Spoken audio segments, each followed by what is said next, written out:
even have time to talk to you anymore because you're an insult to me. And you're a demon. You're coming at me?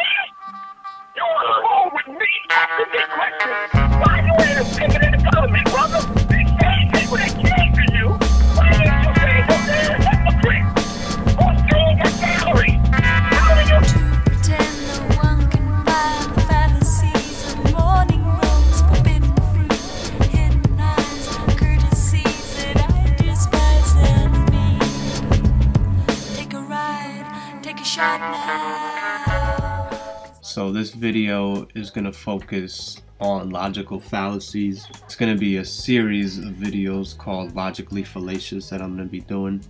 So this video is going to focus on the logical fallacy called a quoque.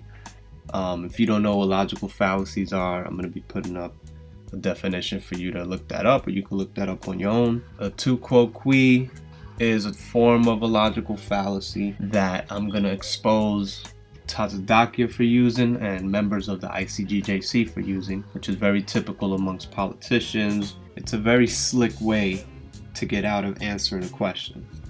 Well, how am I making money? Why is that any of your business? Just answer the question. I told y'all to answer yours. This work is my business. You should be very clear on how you make your money. If you have a congregation and listen. Listen. Don't make me hang up on you. So Tazadaqyah's initial response to the question about where he gets his money from was to get really defensive. It's the same thing as Donald Trump not wanting to show his tax returns because he's hiding something. If you have nothing to hide, you should be very transparent about where you're getting your money from, especially when you're the leader of a congregation, of a cult. Why are you so adamant about telling people where you get your money from? That's a form of thought control, which is a form of mind control. Now you don't have to think about where Tazadaqyah's getting his money from because it's none of your business. And what's funny is that this was the same response that I got from a brother in Orlando, a chief priest named Mana Tazak, when I tried to speak to him about Tazadaqyah's ex-wife. His response was, that's none of my business. Now you don't have to think about it, so you don't have to use logic anymore.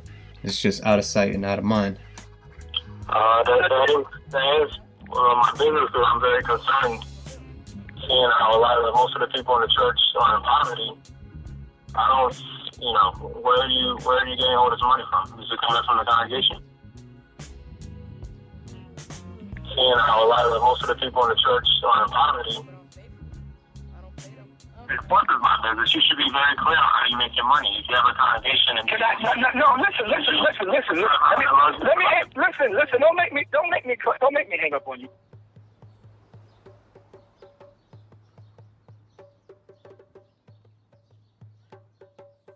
I don't, where are you getting all this money from? Is it coming from the congregation? What money? Who told you? Are you in my pockets? How much money do I have? You can't get it quiet. Like I said, you're operating off of information. You're operating off of information that you don't know. Who told you I got all kind of money? Come on, it's obvious. Nobody has to tell me that. How is it obvious? It's not right. Tell me how it's obvious. Tell me how it's so obvious. You should be able to tell me. Tell me how it's obvious. Dude, you got like 20 cars, luxury cars. I got 20 cars? I got 20 cars? You should say, wait a minute.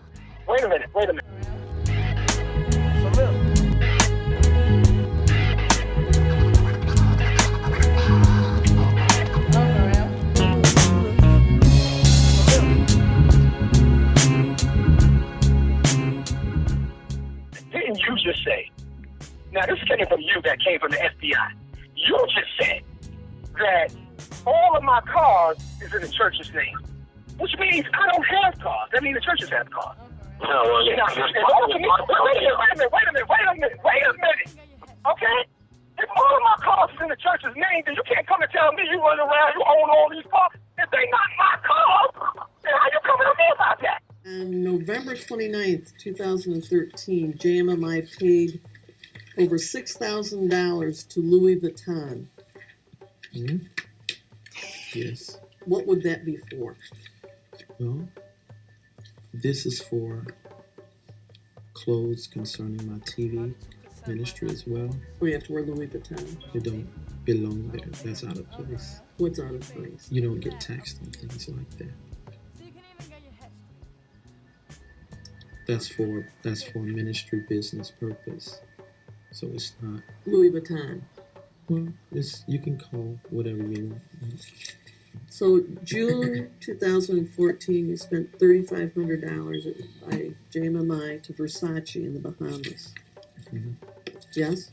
I'm sure that's right. If it shows there. And that was for clothing for you? Yes, probably. Yes, most likely. So you don't see that there's any problem when you're ministering to the poor, the sick, the needy, to be appearing in Louis Vuitton and Versace? Well, that ain't something I purchase all the time.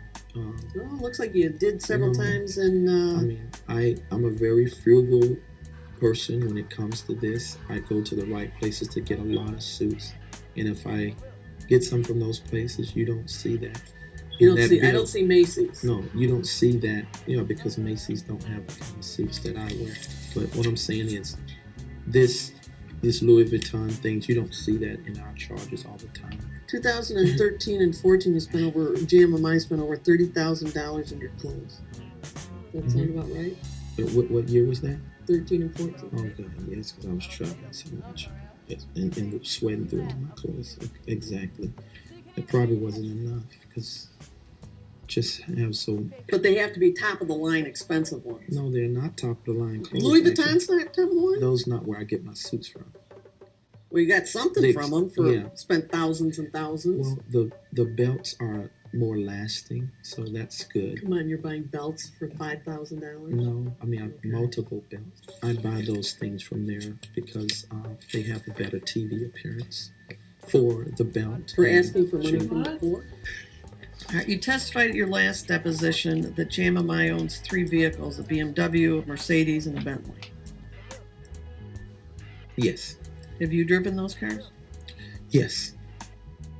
The 3 cars that we've talked about, in whose name are the titles?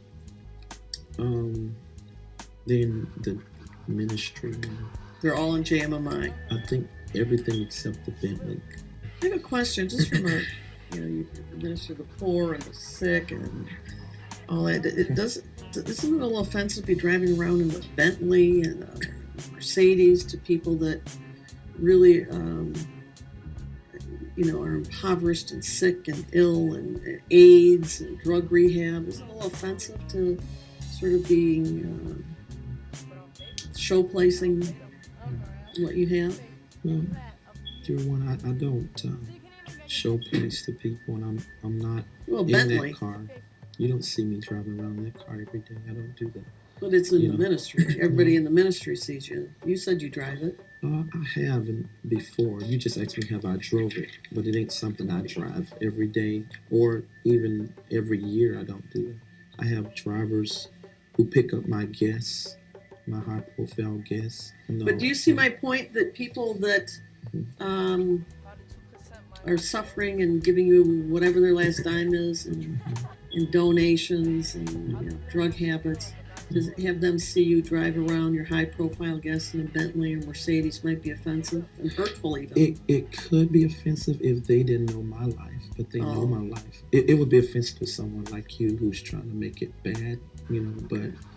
So it's important you have a Bentley. It ain't really important. That don't make me. Then you also have a Land Rover that you lease. Range Rover. Range Rover. Yes, it's not a Land Rover. It's a Range Rover. Which is the better one? I don't even know. I don't know. They're just cars. So. Limo Land, almost $50,000 total. Almost $50,000. And that was for what? To make a limo. To cut the Mercedes into a limo. And you think that was a good use of the money that people donated to you?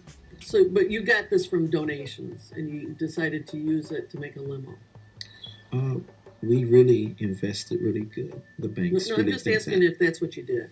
No, not the way you're saying it. You're fortifying, forging. I'm forging? With your mouth. Then just The question is, Okay. did you use the money for the purpose? No. The answer is yes. So In June of 2013, there's over $6,000 worth of charges for the Disney Resort Hotel in California. Do you remember that? yes, And did you go? yes, I was there. Does JMMI pay any of your auto expenses? Yes, What about your housing? Does JMMI pay any of that? yes, You get a housing allowance? yes. And how much is that? Not sure. And do you report these allowances as compensation on your tax return? Honestly, I don't know how often. Go ahead. Now, ask you a question about the FBI. Let me ask you a question. About the FBI. The Mercedes-Benz that they drive around in, the armored Mercedes-Benz, and all the cars that they drive around in, can you tell me who pays for that? Where's your picket sign, and why are you not in front of the White House? Saying all these impoverished people in the world, and the president has a motorcade of limousines, the president has a 747, everything that he has is bought by the government that's actually paid for by the people, where they don't volunteer taxes. They take the money from you. And if you don't give them the money, they put you in jail. You're coming at me? You're on the phone with me asking me questions. Why you ain't a picket in the government, brother? These same people that came to you, why didn't you say you're damn hypocrite? Who's paying your salary? How do you make money? How do you pay your mortgage? How do you drive your car? Is it awfully American people? Now, no, I laugh. You can't. Listen, let me come in. You're actually helping my case because you're saying that you're getting this money from the people of the church. And even if you're from the people of the church. I can say that to you, but brother, when you go back and listen to the show, listen, brother. I gave a comparison, but I gave a comparison, but I didn't say that, okay? I didn't say that. I didn't say that. Okay, now, now, here's the thing. You know I'm right. When I initially started exposing Tazadaqyah, I posted a video of Nino Brown in the movie New Jack City doing the same thing that Tazadaqyah did, which is a logical fallacy called tu quoque. I'm not guilty. You're the one who's guilty. Lawmakers, the politicians, the Colombian drug lords, all you who lobby against making drugs legal, just like you did with alcohol during the Prohibition. You're the one who's guilty. I mean, come on, let's kick the ballistics here. Ain't no Uzis made in Harlem. I mean, not one of us in here owns a poppy field. This thing is bigger than Nino Brown. This is big business. So the fallacy in this argument is that just because someone else is doing something wrong doesn't negate the wrong that you're doing. So all you're doing is pointing the finger to take the attention away of what you're doing or make what you're doing seem less evil when you know that you're doing something wrong, because if you're pointing out the evil that somebody else is doing that you're doing, you yourself know that it's wrong. That's why you're pointing it out. So this is the same thing that Tazadaqyah did on the radio show, and it's fallacious in that it doesn't prove anything. It just takes the attention away from what you're doing.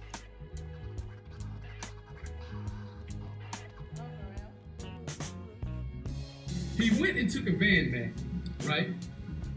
And he admitted that he took the van. Took his own van. All these new clothes and coats and all of these belongings in there. Which Tazadaqyah was hiding. And when he lifted up and beneath it is all these envelopes. Which Tazadaqyah was hiding. They showing all these envelopes and all of that, right? Okay. My question is, where's all the personal belongings that you pulled off in the van with? Where's all the personal belongings that you pulled off? I know where to pick it in the government, brother. Niggas just forget them, man. That's called stealing. So this is a typical tu quoque argument, which conveniently avoids you having to explain the original argument. It takes the attention away from the original argument. It doesn't answer anything. That's how cult members continue to stay in cults. They do selective thinking, so that way they don't have to use rationale. They can just avoid even asking the questions and thinking about the original issue, which was that Tazadaqyah was using a van to hide merchandise and tithe envelopes at his black icon front for a business parking lot. They know that they can't deal with it, so instead of dealing with the argument, they throw out a red herring, so now you don't have to think about the argument. What does that have to do with Tazadaqyah stealing the envelopes from the treasury? Okay, why don't you explain away the situation? Because you know you can't. The next best thing that you can do is take the attention away and call the other person a hypocrite. So this is typical tu quoque argument and typical Tazadaqyah thinking. On my check. Yeah. You admitted that all these belongings was in there, right? And then you just immediately went to the things that you kept, which was the envelopes. So at this point, you're going to need to answer how that wasn't a tu quoque argument that Tazadaqyah is using. And there's not going to be any way around it because it was obvious what Tazadaqyah did and how he trains you guys to think. So you don't have to think about how to debate the argument logically. All you have to do is cause confusion, so that way nobody knows what's going on. It all sounds crazy. You're still not arguing. You're still not debating properly. If Tazadaqyah is supposed to be a man sent from God that knows how to answer every question, knows how to debate, why is he using logical fallacies to debate?